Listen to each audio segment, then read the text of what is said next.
గోదావరి మాట్లాడింది. ఒకానొకప్పుడు రామానుజాచార్యుల వారిని పరమభక్తుడు రామచంద్రమూర్తి. రామానుజాచార్యుల వారంటే భగవద్ రామానుజుల గురించి కాదు నేను మాట్లాడుతున్నది. భద్రాచలంలో ఉన్నటువంటి అర్చక స్వామి పేరు రామానుజాచార్యుల వారు. ఆయన దేవాలయంలో ఉండగా దేవాలయంలో ఉన్నటువంటి విగ్రహాలని ధ్వంసం చేయడానికని బయలుదేరి వచ్చారు. ఉత్సవమూర్తుల్ని ఎత్తుకుపోతారు ఎలా అని చెప్పి సీతమ్మని, రాముణ్ణి, లక్ష్మణుణ్ణి ముగ్గురిని పట్టుకెళ్లి తిన్నగా గోదావరి ఒడ్డున ఒక రాళ్ల కుప్ప కింద దాచారు. ఈయన వెళ్లి దేవాలయంలో అమ్మయ్య మూర్తుల్ని రక్షించాను, గుడి నిలబడిందని సంతోషించారు. గోదావరి పెద్ద ప్రవాహం వచ్చి ఈ ఉత్సవమూర్తుల్ని తీసుకెళ్ళింది. ఆయన గోదావరి ఒడ్డుకు వచ్చారు. ఉత్సవమూర్తులు లేవు. ఉత్సవమూర్తులు వెళ్లిపోయాయి కాబట్టి నేను గుడికి రానని ఆయన ప్రాయోపవేశం చేసి అక్కడే కూర్చున్నారు. శరీరం వదిలేస్తాను. ఆయన అలా కూర్చుని ఒక 3 రోజులు దాటిపోయింది. దాటిపోయిన తర్వాత కొంతమంది పడవల వాళ్ళు వచ్చారు. వచ్చి ఇక్కడున్నాన్రా అని వినపడుతోందండి గోదావరి నదిలోంచి ఏదో మాటలు వినపడుతున్నాయి, మమ్మల్ని వెళ్ళమంటారా అని అడిగారు. అప్పుడే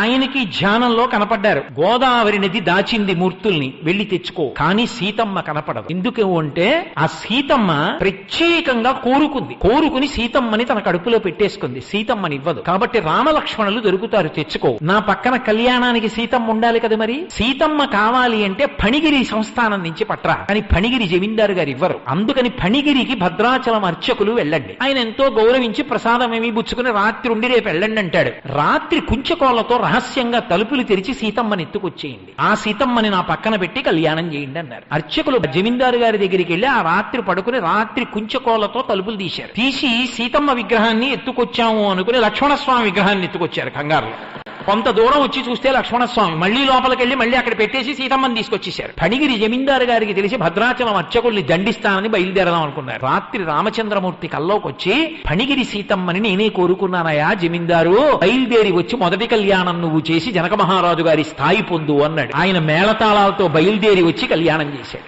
గోదావరి తన కడుపులో సీతమ్మ నుంచుకుంది. ఇప్పటికీ భద్రాచలం కళ్యాణంలో మనం చూస్తున్నటువంటి సీతమ్మ ఫణిగిరి సంస్థానానికి సంబంధించిన సీతమ్మ. అందుకే మూర్తుల్లో తేడా తెలుస్తూ ఉంటుంది.